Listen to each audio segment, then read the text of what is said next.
তো কাকা আপনি একটা নেন, আপনি এটা নেন, আপনি মুরগি বানান, আপনি এটা নেন। হ্যাঁ, মূলত সীমান্ত বেকারি থেকে যে এক বোঝা কিন্তু বেকারি আইটেম কিনলাম।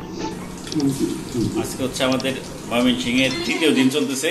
তো ভিউয়ার্স দেখতে পাচ্ছেন যে আমার ছোট বোনের হাতে বানানো চিকেন মোমো, সাথে হইতেছে সস দেওয়া হয়েছে।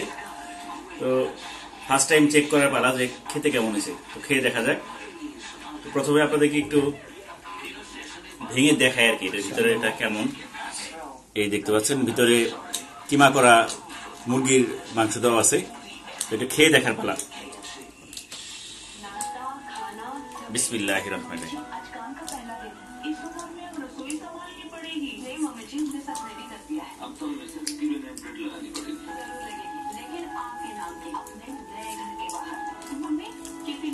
আলহামদুলিল্লাহ, যথেষ্ট ভালো হয়েছে। এবং সত্যি কথা বলতে হলেও আমরা মানিকগঞ্জে আমাদের বিজয় মেলার মাঠে 100 টাকা দিয়ে 5 পিস মোমো কিনে খেয়েছিলাম। সেটা থেকে যদি কম্পেয়ার করি, কমপক্ষে 10 গুণ ভালো আর কি এটা। তো এই জন্য ছোট বোনকে ধন্যবাদ, কষ্ট করে বানাইছে। খেয়ে দেখেন আপনার কাছে কেমন লাগতেছে বলে। ভালো হয়েছে। খান। তো গাইস এখন হচ্ছে চিকেন ললিপপ ভাজবে। আসলে আবার ছোট বোন খুব একটা ক্যামেরার সামনে আসা পছন্দ করে না দেখে তাকে দেখাই দিছি না। তো একটু আগে দেখলেন যে আমরা চিকেন মোমো খাইলাম, এবং আরো কিন্তু সিদ্ধ করা হইতেছে, যে চিকেন মোমো কিন্তু রেডি করা হইতেছে। তো এখন হইতেছে চিকেন ললিপপ ভাজার পালা, এবং এরপর হচ্ছে রিভিউ করব যে এটা খেতে কেমন হলো। চিকেন মোমো হচ্ছে আমার কাছে স্বাদের ক্ষেত্রে আমি বলবো 10-এ 7 বলা যেতে পারে।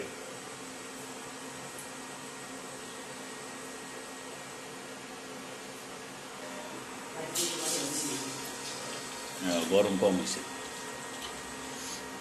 এখন হলো চিকেন ললিপপটা ছেড়ে দেওয়া হলো। আমার মনে হয় হিট আর একটু বাড়াই দিতে হবে কিনা।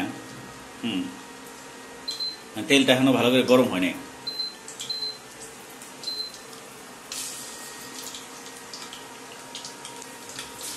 আজকে হচ্ছে আমাদের ময়মনসিংহের তৃতীয় দিন চলতেছে।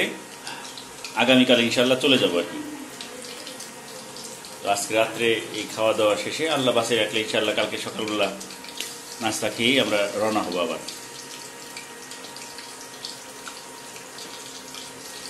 আসলে ইলেকট্রিক কুকারে রান্নার প্রচলন দিন দিন বেড়ে যেতেছে।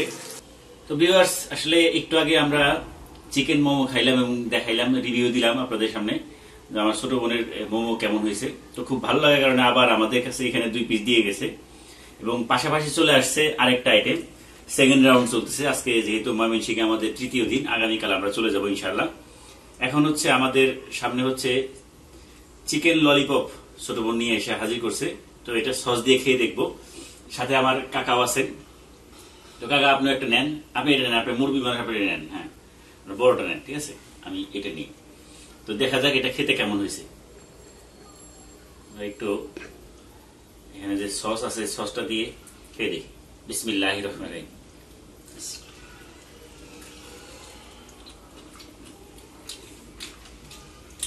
খুব ভালো হয়েছে। যথেষ্ট সফট ছিল এবং খুবই মজার এবং মসমসে, যেহেতু নতুন ভাজা হয়েছে। বাইরের পার্টটা হচ্ছে মসমসে আর ভিতরে হচ্ছে নরম।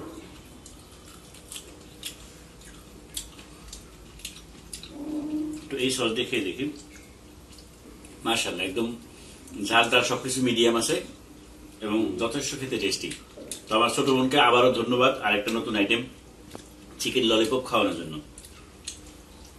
আমার এই ছোট বোনের যে চিকেন ললিপপ বা চিকেন মোমো, তো এটার উদ্দেশ্যে আপনাদের পক্ষ থেকে একটা লাইক হয়ে যাক। সুপ্রিয় দর্শক মণ্ডলী, এই মুহূর্তে সকাল 6টা বেজে 20 মিনিট, 24শে নভেম্বর 2024 সাল। ময়মনসিংহে অবশেষে কুয়াশা দেখতে পাইলাম। দেখেন আপনারা আমার এই বারান্দা থেকে কিন্তু এই গত 2-1 দিনের মধ্যে বেশ কয়েকবার ভিডিও দেখছেন। এইখানে কিন্তু বিশাল একটা দিঘি আছে, কিচ্ছু দেখা যাইতেছে না। এতটাই কুয়াশা পড়ছে যে 5-6 ফুট দূরে কি আছে এটা কিছুই বোঝা যাইতেছে না। এই যে ট্রেন যাইতেছে, ট্রেনের শব্দ হয়তো পাইতেছেন,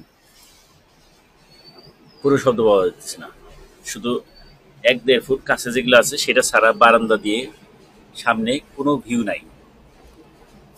যাই হোক, 3 দিন আমরা ময়মনসিংহ কাটাইলাম, আজকে চলে যাব। এখান থেকে আজকে সম্ভবত ময়মনসিংহ থেকে মধুপুর হয়ে মির্জাপুর হয়ে আমরা মানিকগঞ্জের উদ্দেশ্যে চলে যাব, কারণ মানিকগঞ্জের সাথে ময়মনসিংহের সরাসরি কোনো বাস নাই। এই কারণে আমাদের ভেঙে ভেঙে যেতে হবে। তো আপনাদেরকে ময়মনসিংহের যে বিষয়গুলো দেখানোর, সব তো আর দেখানো সম্ভব না, যতটুকু সম্ভব হয়েছে আমি দেখাইছি। আর এর আগে আবার ময়মনসিংহ নিয়ে কিন্তু বিভিন্ন ব্লগ তৈরি করা আছে, আপনারা এটা দেখে নেবেন। কুয়াশার চাদর মোড়ানো এরকম রাস্তায় কতদিন হাঁটিনি, কত বছর হাঁটি নাই মনে হয়। এবং এরকম একটা চমৎকার রাস্তা দিয়ে হেঁটে যাচ্ছি,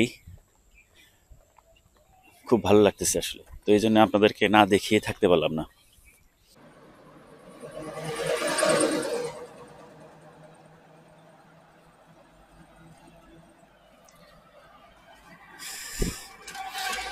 রাস্তায় মোটামুটি 50 মিটার দূরে দেখতেছি, যেহেতু এখানে সবসময় গাড়ি চলাচল করতেছে, তো তারপরেও কিন্তু 50 মিটার দূরে কি আছে সেটা দেখা যাচ্ছে না।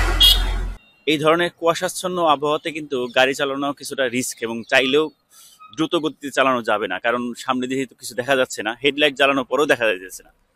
তো আমি এই জন্য আসলে, যেহেতু আজকে সকালবেলা বের হব বা রওনা হব মানিকগঞ্জের উদ্দেশ্যে ময়মনসিংহ থেকে, এবং আজকে প্রচুর কুয়াশা পড়ার কারণে রাস্তার অবস্থা কি দেখার জন্য বের হইলাম, কারণ কুয়াশা এত বেশি থাকলে বের হইতে একটু দেরি করবো আর কি।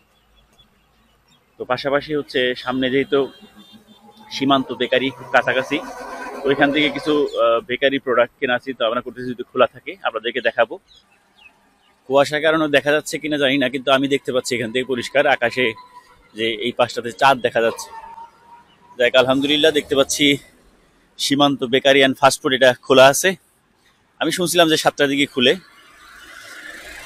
তো আপনাদেরকে একটু দেখাবো, এবং আমি নিজে কিছু হালকা পাতলা কিছু কেনাকাটা করবো চিন্তা ভাবনা করছি।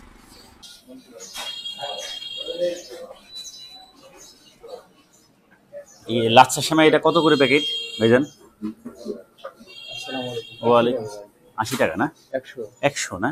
ওটা কি হাফ কেজি থাকে নাকি? না, এটা তো 400 গ্রাম। ও আচ্ছা, তাহলে 2টা দেন। আর আপনাদের এখানে কি চিনি ছাড়া টোস্ট আছে না? হ্যাঁ, তো কত করে কেজি? এটা আপনার 400 গ্রাম 60 টাকা। 400 গ্রাম 60 টাকা না? তাইলে 3টা দেন। হ্যাঁ। ও, 2টাই চিনি ছাড়া না? এই যে চিকুনটা দেন, যেটা। হ্যাঁ।